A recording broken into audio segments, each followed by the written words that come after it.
Now I would like to give you some thoughts on how deception enters. And I believe there's only really one door that lets deception in, and that is pride. I believe behind all deception there is pride. Pride is what opens us up to deception. The real pattern of that is Lucifer, who was maybe the most beautiful and the wisest of all the angels. But he became proud of his beauty and his wisdom, turned in rebellion, and ended in deception. And if that can happen to an archangel in heaven, as it did, how many of us could say it could never happen to me?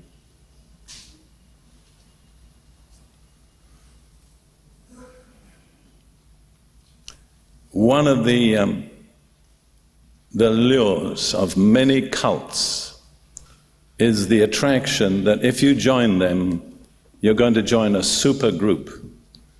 I mean, the real overcomers, the people who are going to get the job done.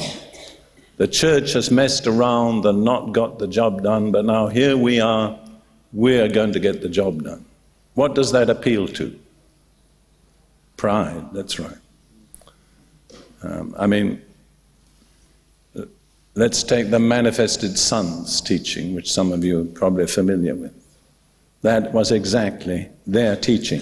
But they went much further, because they taught ultimately that you could achieve immortality if you did the right things.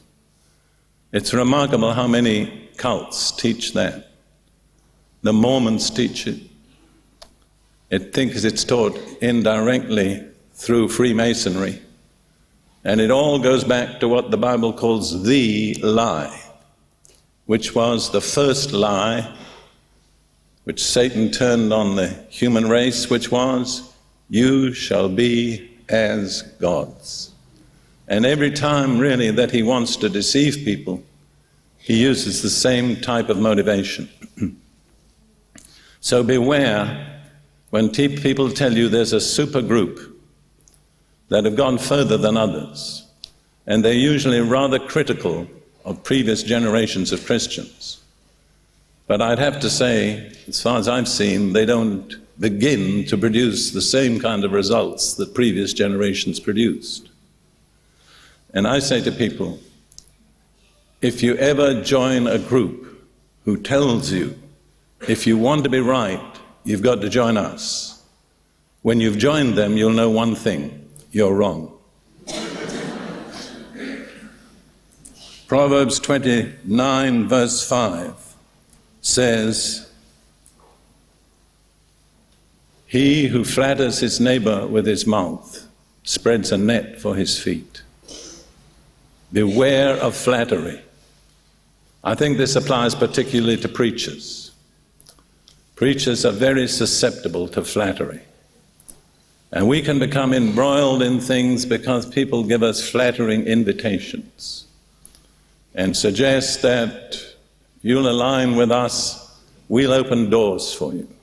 If you're not a preacher, you probably don't realize how powerful that temptation is, because most preachers, in a way, check their effectiveness by the number of invitations they have. I've heard more than one preacher admit that. That's not a very spiritual attitude, but let's be honest, we're not always very spiritual people.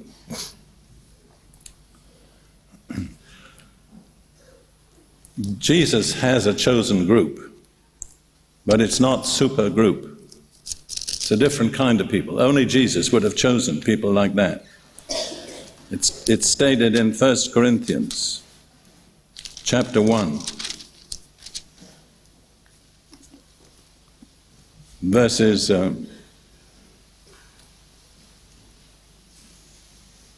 26 and following.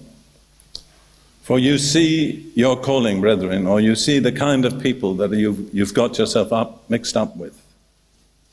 Not many wise according to the flesh, not many mighty, not many noble are called. But God has chosen And you remember, God will protect those whom he has chosen.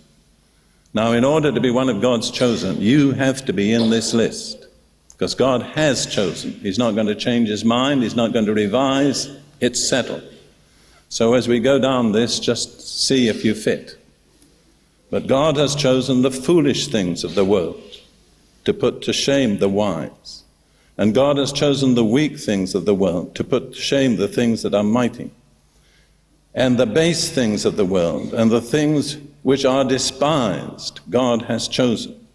And the things which are not, to bring to nothing the things that are, that no flesh should glory in his presence. See, God has a motive to eliminate pride.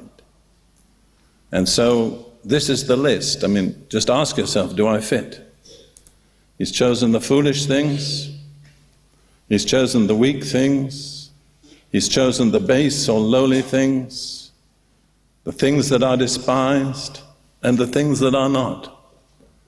And the reason God has chosen that is that no one will ever be able to boast and say, God chose me because I was so clever or so strong or so wise.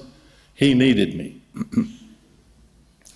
When I got saved by a kind of divine accident, I was serving in the British Army in World War II. I was a fellow of King's College, Cambridge, and had a distinguished academic record behind me and a future in the academic world. And for a while, I used to have the attitude, God was pretty lucky to get me. The more I knew about me, the more I revised that opinion.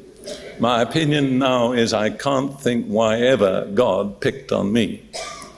The truth was, I'd been removed from my fellowship in Cambridge. I was no longer wandering around in a gown in the sanctified courts of kings. I was a local, acting, unpaid lance corporal. And my salary was 2 shillings a day, old shillings. And that's when God got me. Thank God he got me. So just be careful. If anybody tries to convince you that you can be a special, super kind of Christian if you'll join our group, that's a sure warning to stay away from them. All right?